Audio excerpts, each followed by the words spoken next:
Kita lanjutkan ke matriks ya.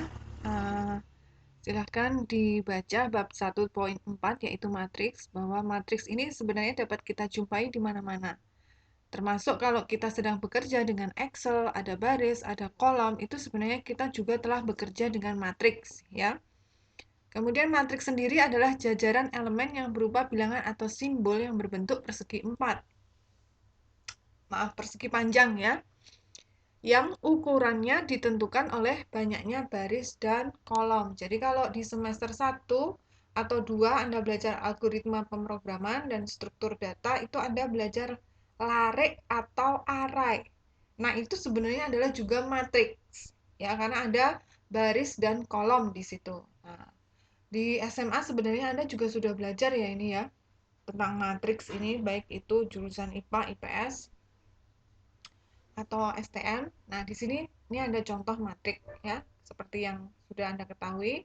Untuk penulisan matrik itu seperti ini. Dia diawali dan diakhiri dengan kurung, boleh kurung tumpul seperti ini, boleh juga kurung siku.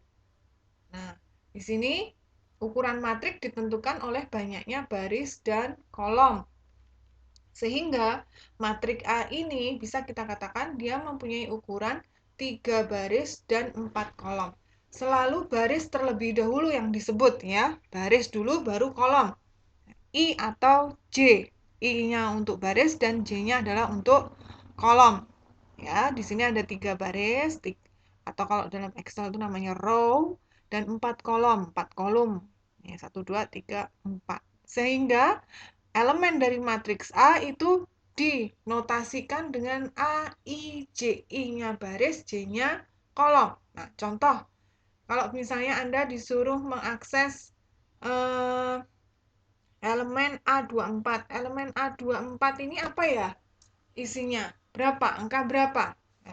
A24 itu berarti elemen matriks A baris kedua kolom keempat. Ya.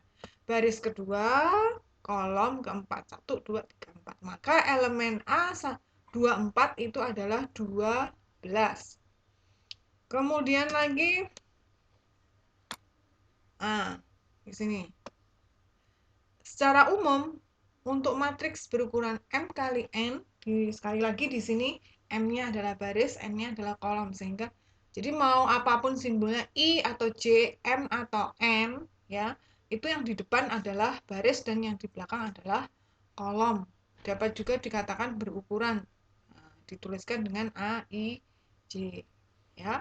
Nah, untuk menuliskan matrik, ya, membuat matrik di MATLAB itu dilakukan sebagai berikut. Yang pertama, dituliskan di antara dua kurung tegak. Jadi kalau di keyboard, laptop atau komputer Anda itu di sebelah kanan, di bawah kurung kurawal, ya, di dekat huruf P.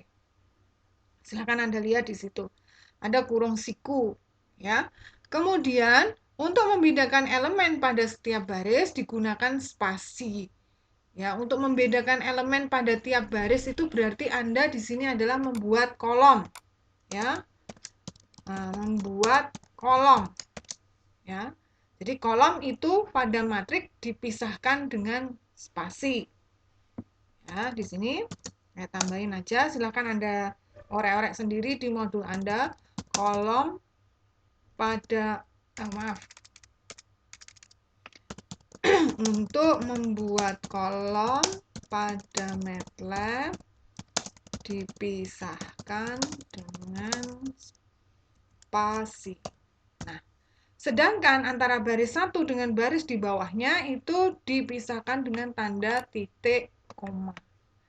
Kemudian digunakan simbol huruf kapital untuk menampung mengganti kata ans. Jadi kita gunakan variabel di sini supaya kita mudah untuk memanggil kembali. Ya, jadi matriksnya harus diberi nama. Nah, sekarang kita praktekkan bagaimana caranya membuat matriks ini di MATLAB. Silakan Anda akses MATLAB Anda.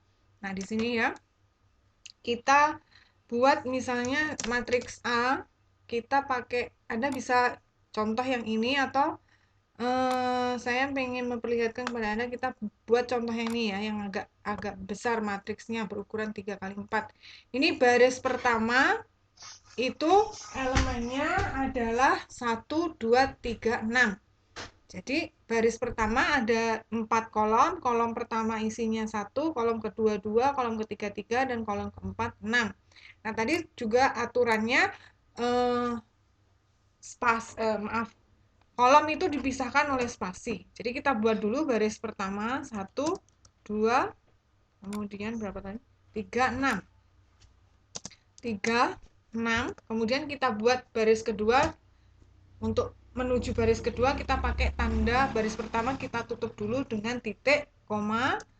Kemudian untuk baris keduanya itu elemennya 3, 5, 8, 12. 3 spasi 5 spasi 8 spasi 12. Kemudian kita tutup titik koma, kita buat baris ketiga elemennya 2, 0, 1, 9. Nih, 2 spasi 0 spasi 1 spasi 9. Kemudian tekan enter untuk mengetahui hasilnya. Nah, di sini ya, tadi matriks A itu terdiri dari 3 baris dan 4 kolom. Kalau kita ingin mengakses tadi di sini ya, sebelum saya ke bawah, untuk mengetahui ukurannya kita pakai fungsi apa tadi? Size, ya. Misalnya kita kasih nama ukuran size A, maka ukurannya 3 kali 4, ya. Supaya lebih jelas lagi, misalnya ya kan, 3 ini apa, 4 ini apa, 3 ini baris ya tadi, 4 ini adalah kolom. Kita juga bisa mengetikkan seperti ini, kurung siku, baris, koma, kolom, siku tutup, sama dengan size A. Ya, karena ini kan cuma satu kata ya. Kalau satu kata, satu variabel aja kita bisa langsung tuliskan. Tapi kalau di sini kita gunakan 2 variabel untuk menampung 2 buah nilai yang nanti akan ditampilkan, maka kita pakai kurung siku di sini. Ya, jelas ya perbedaannya. Ini saya enter dulu. Nah, di sini kalau misalnya kita ingin menyimpan size A, ukuran baris dan kolomnya dalam satu variabel, ya, maka tampilannya seperti ini. Tapi kalau kita ingin memperjelas lagi size A itu barisnya berapa, kolomnya berapa, kita bisa pakai nama variabelnya. Kalau di modul I dan J itu boleh juga ya, tapi kalau misalnya Anda kesulitan mengasosiasikan I itu tadi apa, J itu apa, bisa langsung diketikkan di sini baris atau kolom, atau dengan kalimat lain yang Anda pahami ya, yang pokoknya yang jelas kalau di depan itu baris, di belakang itu kolom. Karena ini ada 2 variabel yang akan menampung 2 nilai, yaitu baris dan kolom, maka kita pakai kurung siku. Ya, harus dituliskan di dalam kurung siku. Sehingga di sini jelas barisnya 3, kolomnya 4. Ya. Tuh, kemudian kalau kita tadi di atas untuk mengetahui panjang vektor matriksnya kita bisa pakai fungsi length, ya. Length A, maka di sini panjangnya 4. Ini bisa Anda lihat bahwa matriks ini panjangnya 4 karena ada 4 kolom. Nah, kemudian tadi di sini kita juga bisa mengakses, misalnya kita ingin melihat nih, elemen A24 itu nilainya berapa toh? Elemen matriks A baris ketiga kolom baris kedua kolom 4 itu elemennya berapa? Maka kita bisa panggil matriksnya. Misalnya kita tampung A24 misalnya. Di sini kita ingin mengetahui elemen matriks A baris kedua kolom ke-4, atau Anda juga bisa memberi keterangan di sini. Kalau kita ingin memberi keterangan itu kalau di MATLAB pakai tanda persen. Ya, kalau pakai tanda persen itu berarti dia dibaca sebagai teks atau keterangan sehingga tidak akan dieksekusi sebagai perintah. Misalnya ingin mengetahui matriks elemen matriks A baris kedua kolom ke-4. Nah, Anda lihat ini tidak akan dieksekusi. Jadi kalau kita ingin memberi keterangan pada baris perintah yang kita ketikkan, kita bisa menggunakan tanda persen, ya. Dia akan dibaca sebagai teks sehingga dia tidak akan dieksekusi. Nah, tadi misalnya kita ingin menampung elemen matriks A baris 2 kolom 4 ini di variabel A24. Nah, kemudian kita akses matriksnya yang mau ditampilkan adalah matriks A, kurung buka, barisnya 2, kolomnya 4. Nah, ketemu A24 adalah 12. Apakah betul? Elemen A24 12, baris kedua, kolom keempat 12. Nah, misalnya kita ingin mengakses 0 nih. 0 ini kalau Anda lihat dia baris ketiga, kolom kedua. Misalnya A32 sama dengan panggil matriksnya, kurung buka, akses barisnya, kemudian kolomnya. Nah, nilainya 0. Itu ya. Jadi, di sini kita juga bisa mengakses nilai tiap elemen pada matriks dengan mengetikkan alamat elemennya. Makanya Anda harus tahu, paham nih matriks ini. Ya, matriks ini nih berarti kalau dituliskan elemennya, baris isi alamat elemennya adalah baris dan kolom. Berarti ini adalah A11, A12 ya, A13, A14. Matriks A baris pertama kolom pertama, baris pertama kolom kedua, baris pertama kolom ketiga, dan baris pertama kolom keempat. Demikian seterusnya sampai baris ketiga yang ujung ini sendiri berarti elemennya adalah A34. Matriks A baris ketiga kolom keempat yaitu 9. Nah, ini ya. Kemudian di bawah Anda bisa cobakan, ini ada beberapa matriks. Matriks A, B, C, yang kemudian Anda bisa lakukan operasi perkalian, penjumlahan gitu ya. Kalian penjumlahan, silahkan dicoba. Nah, kemudian selain dengan komen Windows, kita juga bisa membuat fungsi ya di yang namanya mfile. Jadi di MATLAB itu menyediakan komen Windows untuk kita mengakses fungsi-fungsi yang ada di MATLAB, atau kita bisa melakukan editing sendiri, ya, tulis coding sendiri dari awal, sama seperti kalau Anda program pakai Pascal atau bahasa C, ya. Kalau MATLAB ini bahasa C dasarnya. Nah, misalnya ini ya, kita terlebih dahulu buka dulu mfile itu yang di mana ya? Ini di pojok sebelah kiri atas ada icon gambar kertas putih, silahkan diklik. Nanti maka akan muncul jendela mfile. Ini tergantung spesifikasi komputernya, bisa lambat, bisa cepat. Nah, ini ya. Nah, maka Anda akan diarahkan ke jendela editor. Ini masih belum ada namanya, nanti bisa kita kasih nama.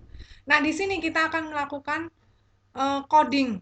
Ya, coding misalnya untuk contoh yang sederhana sesuai dengan yang ada di ini Anda. Modul Anda, kita ingin membuat matriks, kemudian mengetahui ada dua di sini, yang satu ini matriks, misalnya yang A dulu, ini kita bikin matriks ya. Saya copy aja dari komen Windows kita tadi, matriks yang sudah kita buat nih ya, nggak usah pakai tanda panah 2, misalnya kita copy letakkan di sini. Kemudian yang berikutnya, ini ada dua ya, ini ada dua perintah untuk membuat matriks. Yang satu namanya matriks identitas. Ini saya skip dulu ya. Nah, kemudian nih di sini perintahnya, ketika kita mau kemudian merunning hasil coding kita di mfile, maka terlebih dahulu harus kita simpan nih filenya, namanya. Misalnya kita simpan dengan nama file, kemudian save as, langsung aja ya. Kita cari dulu tadi komputer kita, dokumen komputer saya letakkan di untuk dokumen MATLAB-nya.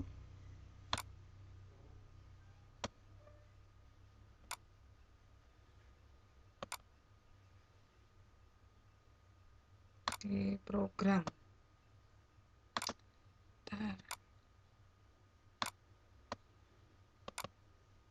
MATLAB.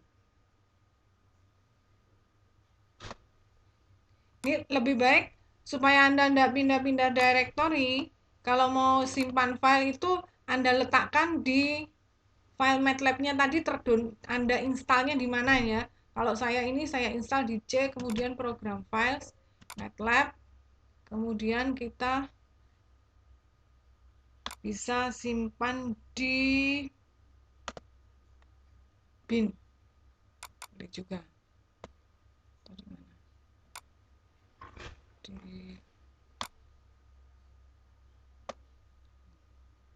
Simpan di sini aja, misalnya tadi pakai nama testing.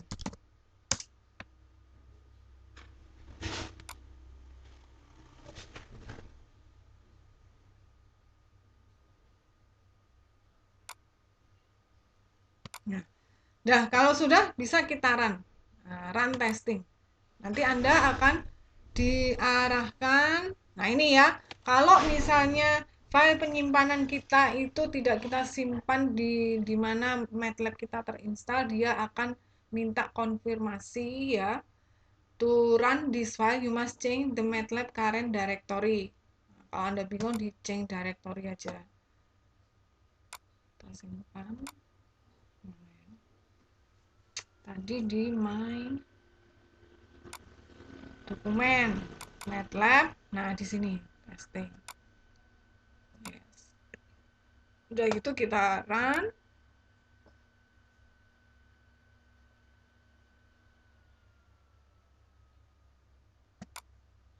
Nggak mau dia. Kita run di mana ya?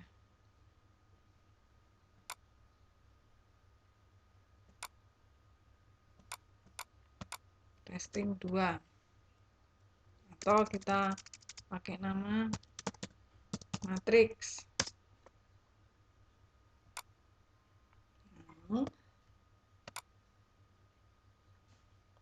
Kita run, kita lihat kita balik lagi ke command Windows. Ya, jadi untuk mengetahui hasilnya itu kita panggilnya di command Windows. Kita ketik testing di sini. Oh, maaf. Tadi bukan testing. Tadi namanya apa? Ini ada juga ya. Tadi saya simpan pakai nama matrix. Nah, ada juga terdouble dia. Ya, jadi itu kalau kita mau bikin, misalnya kita edit lagi nih, kita kasih keterangan di atasnya sini. Ingat kalau kita mau memberikan keterangan kita pakai tanda persen. Itu berarti teks yang tidak akan dieksekusi. Contoh menyimpan matriks misalnya. Kemudian misalnya kita tambahin lagi di sini ada matriks I tadi ya, I. Kita buat matriks identitas yang ukurannya misalnya 4 3 dikali 4 ya, 3 baris 4 kolom. Kemudian kita save, kemudian kita run lagi di sini.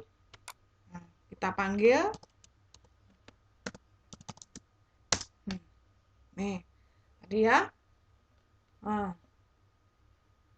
kalau misalnya kita run tadi di M file-nya, kita ketik run gini, sebenarnya dia sudah langsung nampil nih di MATLAB, di command Windows. Tapi supaya Anda tidak bingung, Anda tidak usah klik run. Maaf, setelah klik run Anda bisa panggil lagi nama filenya. Nah, di sini tadi kita buat 2 ya, buat 2.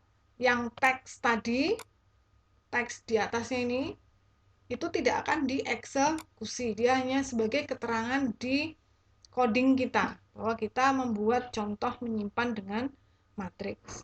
Nah, di sini kalau misalnya kita tambahin lagi, misalnya penjumlahan, kita mau jumlah sama dengan A plus I. Nah, apa yang akan terjadi? Nah, kita coba. Nah, di sini sudah nampil nih jumlah, bahwa kalau matriks A dijumlah dengan matriks I itu hasilnya ini. Atau kalau Anda pengen mengetahui lagi ya tinggal diakses. Nah, ini ya. Nah, seperti itu. Silahkan Anda coba-coba dengan matriks yang lain atau Anda ini sendiri. Kemudian kalau Anda masih bingung, ada bantuan help di sini. Contohnya help I, matriks identitas itu apa. Nah, kemudian setelahnya Anda silahkan untuk mengerjakan soal latihan ini ya. Anda coba di MATLAB, ini ditulis tangan. Ya, ditulis tangan. Oh, maaf. Nggak usah ditulis tangan, tapi diketik saja. Sambil kemudian